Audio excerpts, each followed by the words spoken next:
Hello बच्चों, कैसे हैं आप। आज हम करने जा रहे हैं कक्षा 9वीं का पाठ 2 जिसका नाम है बहुपद यानी पॉलिनोमियल। लेकिन उससे पहले मैं आशा करती हूँ कि आपने पहले पाठ को अच्छे से समझ लिया होगा और उसका अभ्यास भी कर लिया होगा। अच्छा, आप सब आजकल कुछ खेल खेल रहे होंगे क्योंकि आप सब घर पे ही हैं ना। कैरम बोर्ड या फिर और कौन कौन सी गेम्स हो सकती हैं, या पहले आप क्रिकेट खेलते थे और भी कई प्रकार के खेल खेलते थे, शायद साइकिल भी चलाते थे। तो एक बात बताइए, जब आपने साइकिल को पहली बार चलाया तो क्या आप उसे अच्छे से चला पाए या आपको थोड़ा डर लगा? शायद एक बार गिरे भी होंगे। इसी प्रकार जब पहली बार कैरम बोर्ड खेला होगा तो पहली बार तो अच्छे से नहीं खेल पाए होंगे, कुछ मुश्किल तो आई होगी।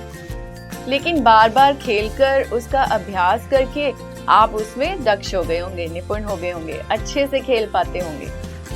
कैरम बोर्ड मेरा भी फेवरेट है और अब तो मैं उसमें दूसरों को हरा भी लेती हूँ क्योंकि मैंने उसका बहुत अभ्यास किया। इसी तरह गणित भी ऐसा ही है, आप उसका जितना अभ्यास करेंगे उतना ही आपका डर कम होता जाएगा और आपको उसमें मजा आने लगेगा। बच्चे जब साइकिल चलाना सीख जाते हैं ना तो वो उसके कई खेल भी बना लेते हैं, स्किट मारना या फिर कुछ अलग तरीके से चलाना। ऐसे ही जब गणित की समझ आ जाती है तो उसके भी कई खेल समझ आने लगते हैं। तो आपको गणित का अभ्यास अच्छे से करना है। तो चले फिर हम शुरू करते हैं अपना पार्ट 2 जो कि है बहुपद यानी पॉलिनोमियल। तो इसे समझने से पहले हमें कुछ और बातों को भी जानना होगा। तो हम शुरू करते हैं चर और अचर से। आपने इन्हें पहले भी देखा होगा, इन्हें आप प्रयोग कर चुके हैं। तो ये देखिए, आपकी स्क्रीन पर कुछ चर हैं और कुछ अचर। आपको पहचानना है इनमें से कौन से चर और कौन से अचर। जैसे सबसे पहले है 5। 5 का मान क्या है? 5 का मान 5 ही है। क्या इसका मान किसी परिस्थिति में बदल सकता है? 5 तो 5 ही रहेगा, इसलिए यह है एक अचर। और चर क्या होते हैं? जैसे x, y, अल्फा, बीटा, किसी भी प्रकार का चिन्ह जिसका सही मान हमें या तो पता नहीं है या फिर परिस्थिति के हिसाब से वह बदल सकता है, इसलिए उन्हें चर कहा जाता है, जिसका मान बदल सकता है। तो आइए अब हम देखते हैं कि इनकी गुना, भाग, जोड़ या घटा से क्या होता है। आपने ये पहले भी किया होगा। क्या आप बता सकते हैं 5 को x से गुना करने पर क्या आएगा? 5 को x से गुना करना क्यों पड़ेगा? मान लो कि एक पेन की कीमत है x रुपए। हमें उसकी सही कीमत पता नहीं है तो हमने मान लिया कि उसकी कीमत है x रुपए। तो 2 पेन की कितनी होगी? 2x, और 3 की 3x। इसी प्रकार से 5 पेनों की कीमत होगी 5x और इसे हम इस प्रकार से लिख सकते हैं। आप ये भी जानते होंगे कि 5 बटा x का क्या मतलब है। इसे हम लिख सकते हैं इस प्रकार से, 5 गुना x की घात -1। जब x बटा में होता है तो उसे हम समझते हैं कि उसकी घात है -1। इसी प्रकार किसी संख्या की घात 0 हो तो उसका क्या अर्थ होता है? जैसे x की घात 0, आप जानते हैं कि इसका अर्थ होता है 1। 2 की घात 0, वह भी 1। 100 की घात 0, वह भी 1। किसी भी संख्या की घात 0 बराबर 1 ही होता है। अब हमने देखा वर्गमूल 5। वर्गमूल 5 का क्या अर्थ है? इसका अर्थ है 5 की घात 1/2। इसी प्रकार यदि हम लिखें घनमूल 5 तो उसका अर्थ होगा 5 की घात 1/3। तो वर्गमूल x का अर्थ क्या होगा? वर्गमूल x का अर्थ होगा x की घात 1/2। यदि हमने पाया x गुना x, इसका क्या अर्थ हुआ? इसको हम लिख सकते हैं x की घात 2। यदि हमने कहीं पाया x गुना x गुना x तो इसे हम लिख सकते हैं x की घात 3। और x की घात 1 का क्या अर्थ है? उसका अर्थ है x, यानी x को एक ही बार गुना करना है यानी x। यदि आप इन सभी चीजों को समझते हैं तो फिर हम आगे चल सकते हैं। तो चलिए हम थोड़ा आगे बढ़ते हैं। तो आइए अब हम देखते हैं यदि इन चरों व अचरों को आपस में गुना, भाग, जोड़ या घटा किया जाए तो क्या होता है। जैसे हमने 3 को गुना किया x से तो वो बन गया 3x। Minus 5x, y, z, इसका क्या अर्थ है? इसका अर्थ है माइनस 5x, y और z सभी से गुना हो रहा है। इसी प्रकार से माइनस 2a या माइनस 2z, माइनस 2z से गुना हो रहा है। आइए हम देखते हैं कुछ भाग के उदाहरण। 5 बटा y, यानी 5 को y से भाग किया जाए। इसी प्रकार से माइनस 3 बटा x, y, z और माइनस 2 बटा x। अब हम देखते हैं जब इन्हें आपस में जोड़ा जाता है तब क्या होता है। जैसे माइनस 3 जमा 2 या फिर 2 जमा एक्स वाई या फिर 3x² जमा x। क्या आप इन्हें देख के बता सकते हैं कि इन व्यंजकों में कितने पद हैं? पदों की संख्या का ज्ञान हमें कैसे होता है? उसके लिए हमें बीच में जोड़ और घटा के चिन्ह को देखना होता है। एक पद दूसरे पद से जोड़ या घटा के चिन्ह द्वारा ही अलग किया जाता है। यदि वहां बीच में गुना का चिन्ह है या फिर कोई भी चिन्ह नहीं है, जैसे 5x गुना y या 5xy, ये एक ही पद कहलाएगा। किंतु माइनस 3 जमा x, यहाँ बीच में जमा का चिन्ह है, इस प्रकार इसमें दो पद हुए, माइनस 3 और x। आइए एक और उदाहरण देखें। 2x² माइनस 5xy जमा 3। क्या आप बता सकते हैं इसमें कितने पद हैं? एक जमा का चिन्ह है और एक घटा का, इसने कुल 3 पद बना दिए। 12xz जमा 3y माइनस 3, इसमें कितने पद होंगे? ध्यान से देखेंगे तो इसमें भी 3 पद हैं। 17xy² माइनस 3y³, इसमें कितने पद हैं? इसमें भी 2 पद हैं। 5x² गुना x, क्या आप बता सकते हैं इसमें कितने पद हैं? अगर किसी को 2 लग रहे हैं तो वह गलत है। 5x² को x से गुना करके 5x³ लिखा जा सकता है, तो इस प्रकार से यह एक ही पद है। आपको ये याद रहे कि जोड़ और घटा के चिन्ह ही एक पद को दूसरे से अलग करते हैं।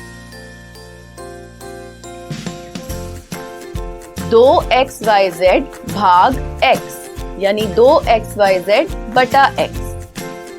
यहाँ पर भी x से कट जाएगा और उत्तर होगा 2yz, तो यह भी एक ही पद है। तो समझ गए आप? आइए हम कुछ और उदाहरण देखते हैं। पहले एक पद वाले बहुपद को, जैसे 7 3x 2xy²। आइए अब कुछ व्यंजक देखें जिसमें 2 पद हैं, जिन्हें हम द्विपदी भी कह सकते हैं। 3 जमा x 2xy माइनस 3। तो आइए अब हम कुछ त्रिपदी व्यंजक देखते हैं। 2 जमा x जमा y, 4yz जमा x जमा 3। तो ये सब व्यंजक थे, कुछ एकपदी, कुछ द्विपदी और कुछ त्रिपदी। कोई भी व्यंजक बहुपद कब बन जाता है? बहुपद होने की शर्त क्या है? बहुपद होने की शर्त है कि किसी भी व्यंजक में जिन चरों का प्रयोग किया गया है उनकी घात कोई ना कोई पूर्ण संख्या हो। पूर्ण संख्या का अर्थ है 0 या फिर कोई भी धनात्मक संख्या। आप पूर्ण संख्याओं को पहचानते हैं, तो आइए हम एक उदाहरण देखते हैं। x³ माइनस 3x² जमा 2x माइनस 2। हमें यहाँ चरों की घात देखनी है। तो पहला पद है x³। आप देखिए x की घात कितनी है? x की घात है 3, जो कि एक पूर्ण संख्या है। इसी प्रकार माइनस 3x² में x की घात है 2, यह भी एक पूर्ण संख्या है। इसी प्रकार से 2x, x की घात है 1, यह भी एक पूर्ण संख्या है। अब है माइनस 2, तो माइनस 2 में क्या कोई चर है? उसकी कुछ घात है। माइनस 2 के साथ यहाँ कोई चर दिखाई नहीं दे रहा, तो इसको हम मान सकते हैं कि यहाँ x की घात 0 है, क्योंकि x की घात 0 बराबर है 1। माइनस 2 गुना 1 करने पर भी माइनस 2 ही आएगा। इस प्रकार यहाँ पर चर की घात 0 है और 0 भी एक पूर्ण संख्या है। तो हमने देखा कि सभी पदों में चर की घात एक पूर्ण संख्या है। इस प्रकार से यह व्यंजक एक बहुपद है। तो आइए कुछ और उदाहरण देखें और देखकर जानें कि वे बहुपद हैं या नहीं। पहला है 3y की 4 जमा 5y क्यूब जमा 3y माइनस 2/3। तो यहाँ 3y, y की घात है 4 और दूसरे पद में y की घात है 3, अगले में है y की 1 और अगले में y नहीं है, इसका मतलब y की घात है 0। तो इस प्रकार से यह एक बहुपद है। 2x की 5 माइनस 3x की 4 माइनस 2x जमा 5। ध्यान से देखेंगे तो यहाँ भी सभी चरों की घात एक पूर्ण संख्या है, तो यह भी एक बहुपद है। x² माइनस 2x जमा 1/x।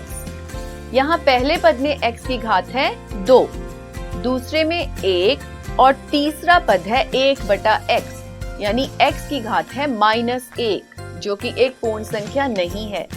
तो यह व्यंजक एक बहुपद नहीं है। इसी प्रकार से y³ minus 1/y² minus y, इसके बारे में आप क्या कहेंगे? बीच के पद को देखिए, वहां y² बटा में है, यानी वहां y की घात है -2, तो यह भी एक बहुपद नहीं है। 3 वर्गमूल x जमा 2x जमा 3। हमने शुरू में बात की थी, वर्गमूल x का मतलब है x की घात 1/2। तो यहाँ x की घात एक पूर्ण संख्या नहीं है, इस कारण से यह पूरा व्यंजक बहुपद नहीं है। 3y² जमा वर्गमूल 3y माइनस 7। क्या यह एक बहुपद है? पहले पद में y की घात है 2, दूसरे में y और तीसरे में y की घात है 0, तो यह एक बहुपद है। ऐसे उदाहरणों में बच्चे वर्गमूल 3 को देखकर डर जाते हैं। वर्गमूल 3 एक अचर है, चर नहीं है। हमने घात केवल चर की देखनी है। वर्गमूल 3 हो सकता है, तो ये भी एक बहुपद है।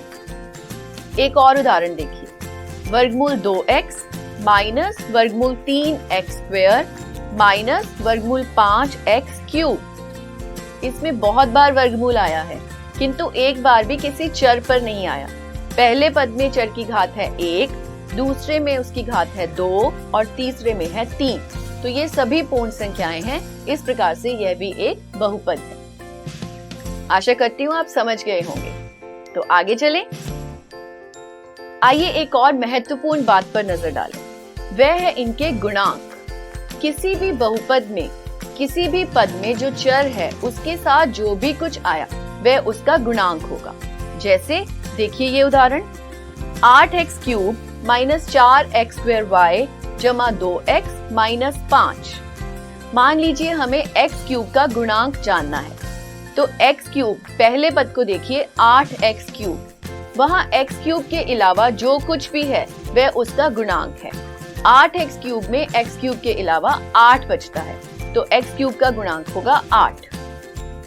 इसी प्रकार अगले पद में y का गुणांक जानना है, तो y के अलावा उस पद में है -4x², माइनस को भी याद रखना है, तो उसका गुणांक होगा -4x²। तो क्या इसी पद में आप x² का गुणांक जान सकते हैं? x² को छोड़कर बाकी जो भी रह गया, मतलब -4y, तो x² का गुणांक होगा -4y। अगले पद में x का गुणांक बताइए। यहाँ होगा x का गुणांक जमा का 2 या केवल 2। और आखिरी पद को देखिए, यह एक अचर है। हम कह सकते हैं कि ये x की घात 0 का गुणांक है, तो x की घात 0 का गुणांक क्या होगा? -5। बिल्कुल सही। आइए अब हम जानते हैं बहुपद की घात के बारे में। बहुपद की घात क्या होती है?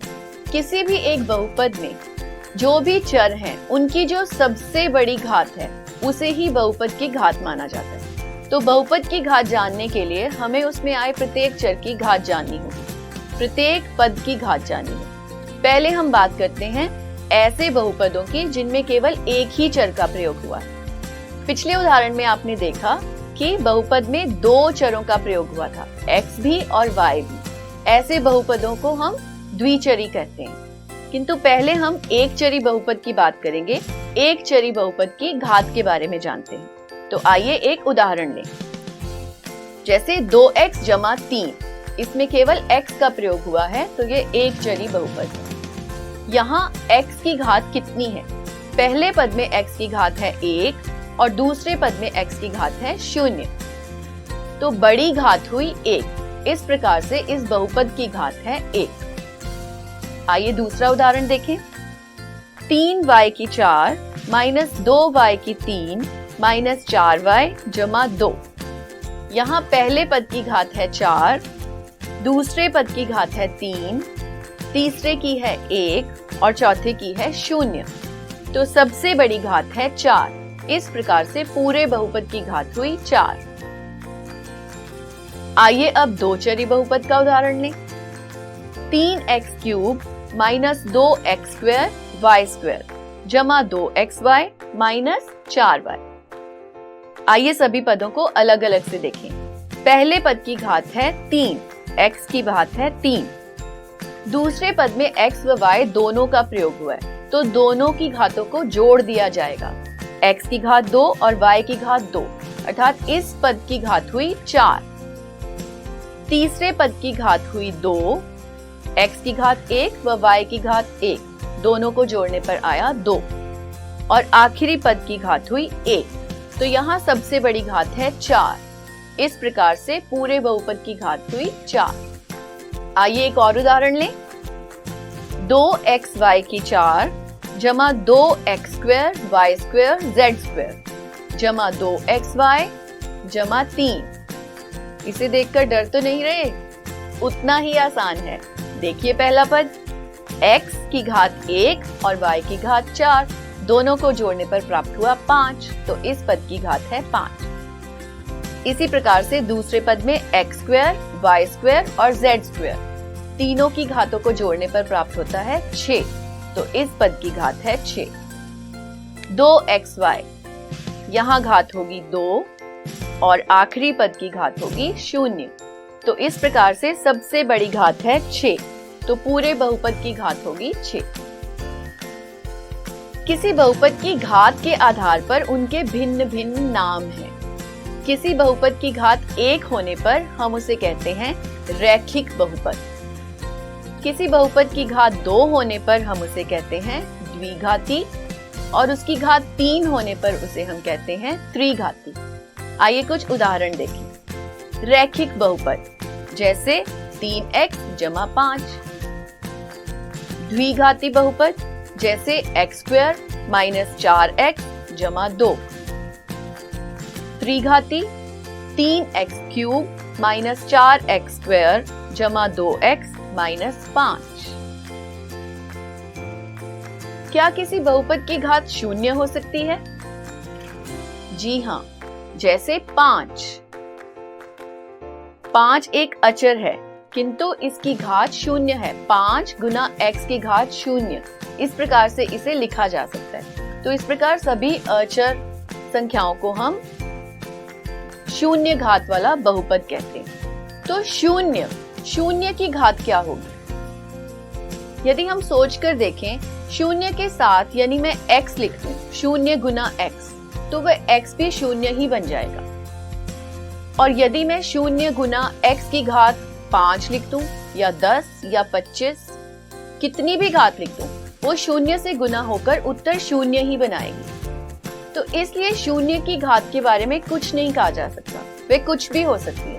इसलिए हम उसे बोलते हैं ND यानी नॉट डिफाइंड, जिसके बारे में कुछ कहा नहीं जा सकता। 0 बहुपद क्या होता है?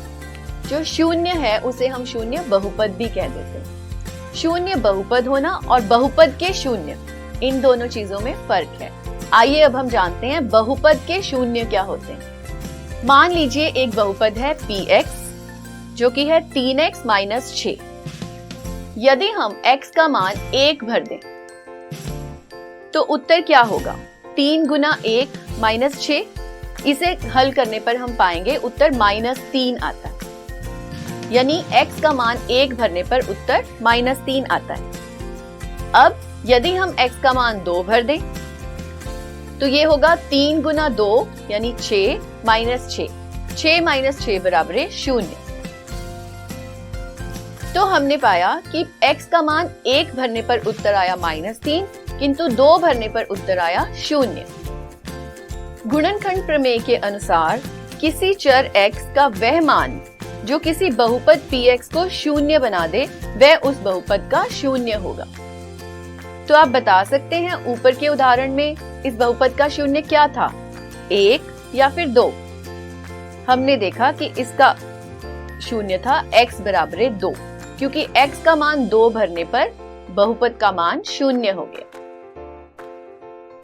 तो गुणनखंड प्रमेय को हम इस प्रकार भी कह सकते हैं कि यदि px एक बहुपद है और यदि pa बराबर 0 यानी x का मान a भरने पर बहुपद 0 हो जाता है, तो a इस बहुपद का 0 होगा। आइए एक और उदाहरण देखें। x² जमा 5x जमा 6। यहाँ x का मान 1 भरने पर हम पाते हैं कि उत्तर आ जाता है 12। 1 का स्क्वायर जमा 5 गुना 1 जमा 6, तो उत्तर हुआ 12। इसी प्रकार से x का मान -2 भरने पर, यानी -2 का स्क्वायर जमा 5 गुना -2 जमा 6, ये हो जाता है 4 - 10 जमा 6, यानी 10 - 10 बराबर 0। तो -2 भरने पर इसका उत्तर 0 आ गया। इस प्रकार हमने जाना कि इस बहुपद का 0 है -2। तो 0 ज्ञात कैसे करें? क्या यूं ही अलग अलग मान भरकर देखना होगा, या इसको ज्ञात करने का कोई और आसान तरीका भी है? ये आपने पिछली कक्षाओं में किया है। आपको याद होगा कि किसी भी बहुपद का जो बीच का पद होता है उसे कुछ इस प्रकार से विभाजित किया जाता था, जिसकी गुना आ जाए तीसरा पद और जिसका जोड़ हो दूसरा पद। इस प्रकार से बीच के पद को 2 हिस्सों में बांटकर हम उसके गुणनखंड ज्ञात करते थे। आइए एक उदाहरण देखें। x² - x - 6। गुणनखंड ज्ञात करने के लिए हम -x को -3x जमा 2x में तोड़ सकते हैं। x² - 3x जमा 2x - 6। x को ब्रैकेट के बाहर रखेंगे तो बीच में बचेगा x - 3। इसी प्रकार से जमा 2 और ब्रैकेट में x - 3। x - 3 को बाहर निकालने पर अगली ब्रैकेट में बचता है x जमा 2। तो हमने देखा इस बहुपद के 2 गुणनखंड हुए, x - 3 और x जमा 2। यदि x - 3 को 0 माना जाए तो x का मान होगा 3, और x जमा 2 को 0 माना जाए तो x का मान होगा -2। यदि हम इन मानों को बहुपद में भर के देखें तो हम पाएंगे कि बहुपद का मान 0 हो जाता है, क्योंकि ये दोनों ही उसके गुणनखंड हैं, ये दोनों ही उसके 0 हैं। करके देखिए। 3 भरने पर 3² - 3 - 6 यानी 9 - 9 बराबर 0। इसी प्रकार से -2 भरने पर -2 का स्क्वायर -2 - 6 यानी 4 जमा 2 - 6 यानी 6 - 6 बराबर 0। तो ये दोनों ही इस बहुपद के 0 हैं।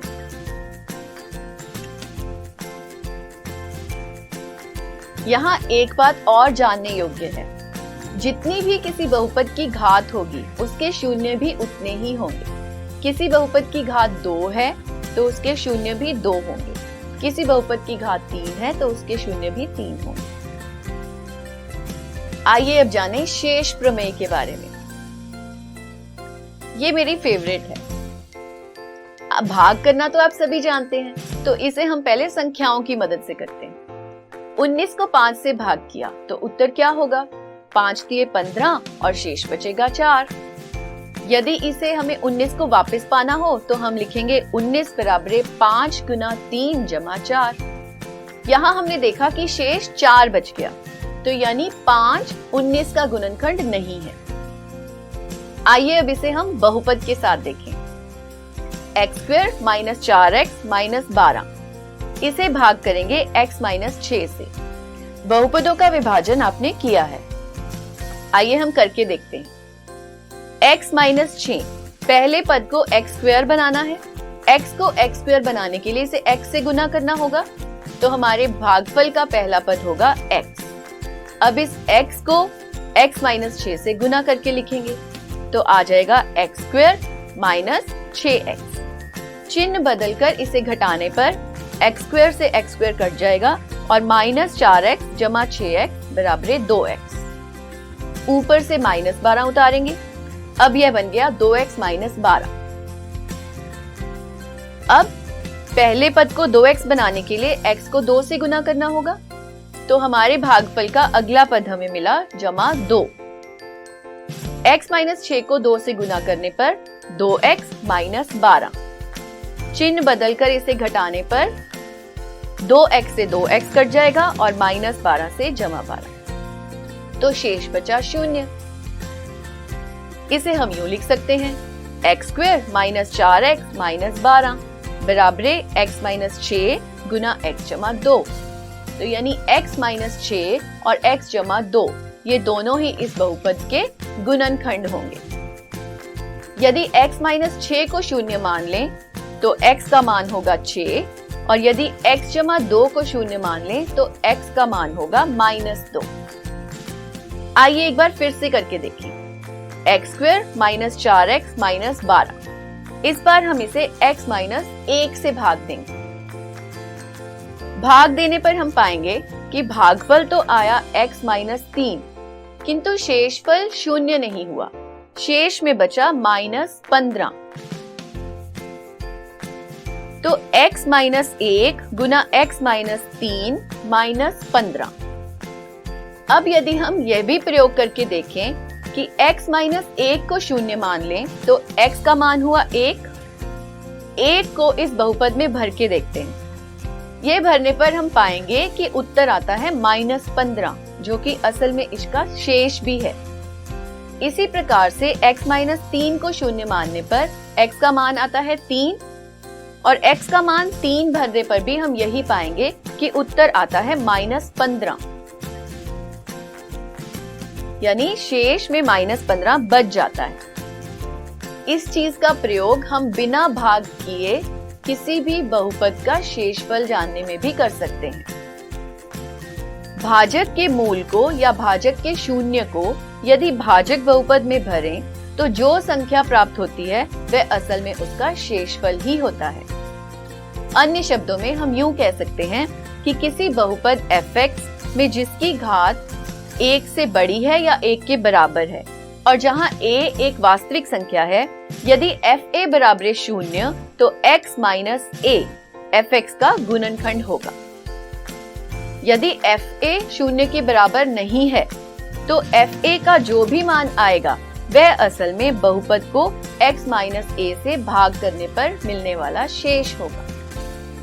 आइए अब जानते हैं कुछ सर्वसम्मिकाओं के बारे में। इन्हें आपने पिछली कक्षा में भी पढ़ा है, जैसे x जमा y का स्क्वायर, इसका मान होता है x² जमा 2xy जमा y²। x माइनस y का whole square, x² minus 2xy plus y²। x² minus y², इसका उत्तर होगा x जमा y गुना x माइनस y।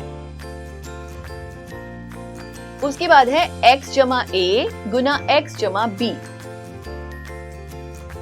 ये होता है x² जमा a जमा b गुना x जमा ab। ये सर्वसम्मिकाएं तो आपने पिछली कक्षा में भी की हैं और इनका प्रयोग करके आपने अपनी कई गणनाओं को आसान बना लिया था। इस कक्षा में आप कुछ नई सर्वसम्मिकाएं भी करेंगे, आइए उनके बारे में जानें।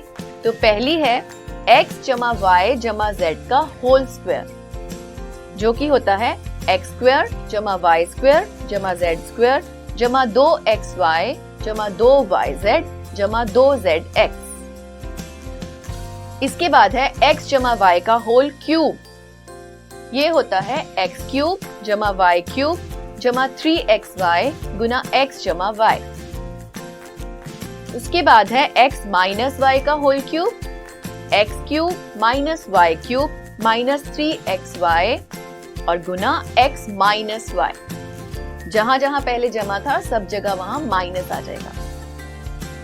और आखिरी है x क्यूब जमा वाई क्यूब जमा z क्यूब माइनस 3xyz बराबर x जमा y जमा z गुना x स्क्वायर जमा y स्क्वायर जमा z square minus xy minus yz minus zx।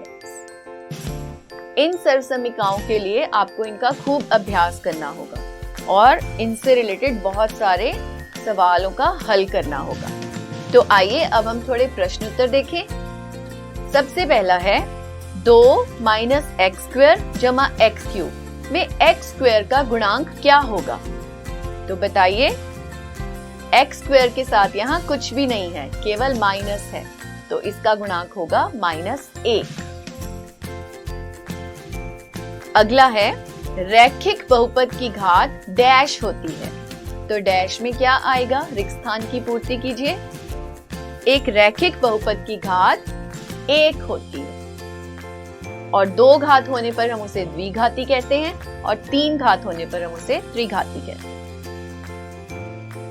95 square minus 5 square, इसे हल करने के लिए आप किस सरसमीका का प्रयोग करेंगे?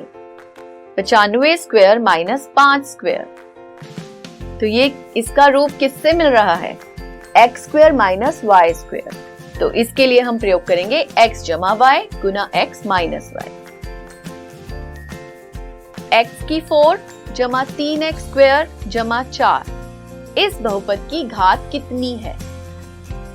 आपको याद होगा कि बहुपद की घात जानने के लिए हम उसके सभी पदों में सबसे बड़ी घात ढूंढते हैं। तो यहाँ सबसे बड़ी घात है 4, तो इस बहुपद की घात 4 होगी। तो बच्चों, आशा है आपको ये पाठ अच्छे से समझ आ गया होगा।